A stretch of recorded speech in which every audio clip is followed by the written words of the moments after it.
Bonjour à toutes et à tous et bienvenue dans ce nouveau tutoriel du Conservatoire d'espaces naturels de Lorraine. Vous vous souvenez peut-être de notre promenade virtuelle parmi les orchidées des pelouses calcaires l'année dernière à la même époque.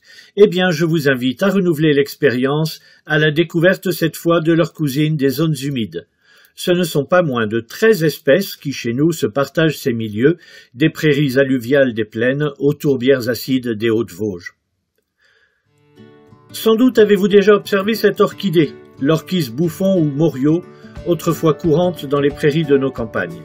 L'épandage de lisiers et autres engrais a fait fortement régresser cette fleur qui se plaît en sol pauvre. C'est le cas de la grande majorité de nos orchidées sauvages. Un critère de détermination à coup sûr, les pétales et sépales latéraux, quelle que soit leur couleur, blanc, pourpre, lilas ou violet, sont réunis en un casque nettement nervuré de vert. Le nom de morio viendrait d'ailleurs de l'ancien nom du casque des fantassins espagnols. Voici un hôte des prairies inondables, mais aussi des marais alcalins alimentés par des sources calcaires. L'orchis incarnat forme des colonies assez denses, visibles de loin avec des tiges pouvant atteindre 60 cm. Le pétale du bas, appelé labelle, est orné de pointillés entourés d'une sorte de boucle. Le nom de l'orchis négligé vient du fait que pendant longtemps cette espèce était confondue avec d'autres et n'avait donc pas d'existence reconnue. Désormais rare, cette orchidée est protégée au niveau régional. Son labelle, peu ou pas découpé en 3 lobes, est lui aussi décoré de pointillés. Pas si facile de faire la distinction entre ces deux espèces, d'autant qu'elles peuvent s'hybrider.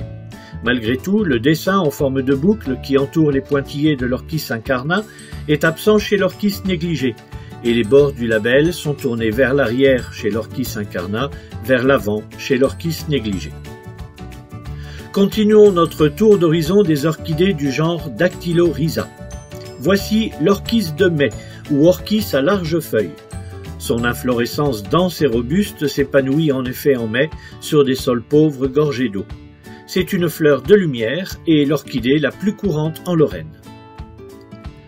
L'orchis de Traunsteiner est une espèce beaucoup plus rare que sa proche voisine à laquelle elle ressemble beaucoup.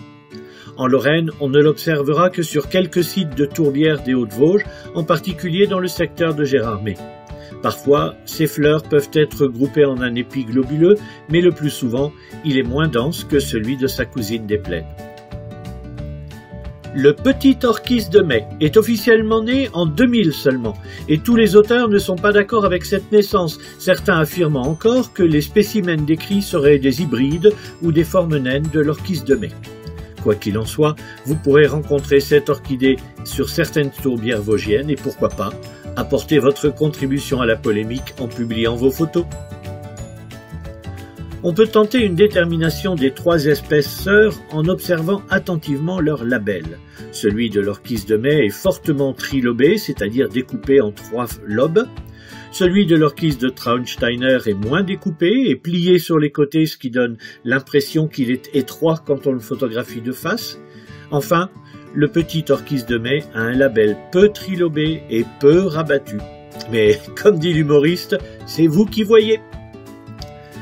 L'orchis de Fuchs est aussi nommé orchis des bois.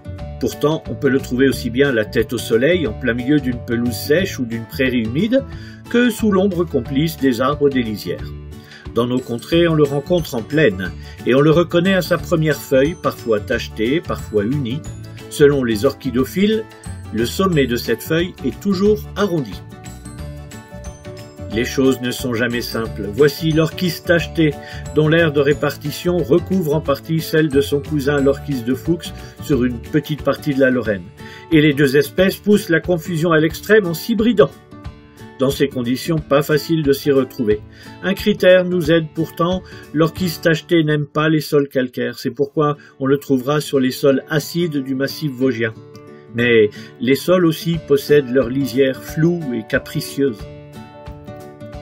Pour la distinction entre l'orchis tacheté et l'orchis de Fuchs, on pourra donc essayer de s'appuyer sur les caractéristiques du sol, la forme de la première feuille au sommet pointu chez l'orchis tacheté, ainsi que la forme des fleurs. Celles de l'orchis tacheté ont un labelle plus faiblement lobé, parfois presque entier. Mais attention aux hybrides. Décidément, dans bien des cas, le secours d'un orchidophile expérimenté ne sera pas de trop. Enfin, une orchidée impossible à confondre. Je vous présente l'Epipactis des marais, qui se plaît au pied des rosophragmites. Assez rare, elle mérite toute notre attention et notre respect quand nous la croisons. Ses fleurs pendantes, d'un seul côté de la tige, sont très finement découpées. L'Epipactis des marais a un faible pour les zones humides alcalines. Et voici la star des marais alcalins. Le Liparis de Loisel est pourtant une petite orchidée sans grande prétention au titre de reine de beauté. Mais sa rareté en a fait un sujet d'attention et des aménagements des derniers sites où le Liparis est présent ont permis de le sauver de la disparition. Le Liparis de Loisel est ce que l'on appelle une espèce à éclipse. Sans qu'on en connaisse toutes les raisons, ses effectifs varient énormément d'une année sur l'autre. La listère en cœur, ou listère cordée, doit son nom à la forme de ses deux feuilles. Celles-ci, disposées de part et d'autre de la tige à peu près à mi-hauteur, permettent de reconnaître la plante à coup sûr. Encore une fois, il s'agit d'une orchidée discrète et plutôt rare. On ne la rencontrera qu'en altitude, sur des tapis de mousse ou même sur des troncs de résineux pourrissants dans des zones humides et ombragées. La listère en cœur est protégée au niveau régional. La confusion est éventuellement possible avec une autre listère, la listère à feuilles ovales, plus courante. Bien entendu, on observera la forme des feuilles, en cœur chez la listère cordée, ovale chez la listère à feuilles ovales, mais la taille de la plante sera aussi un indice probant. La listère en cœur est bien plus petite que sa cousine.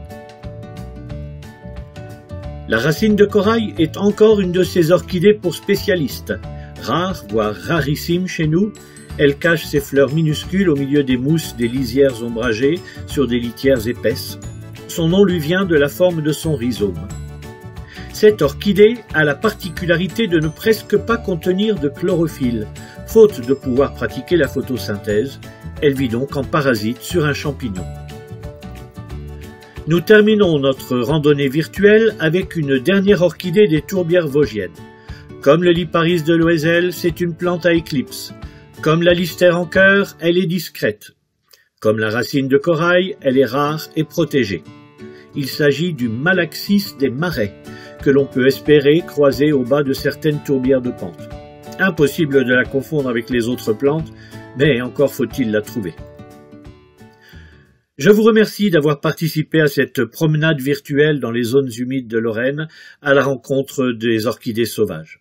J'espère que vous y aurez pris plaisir et je vous donne rendez-vous sur nos sites protégés. Et à bientôt sur nos vidéos pour de nouvelles aventures.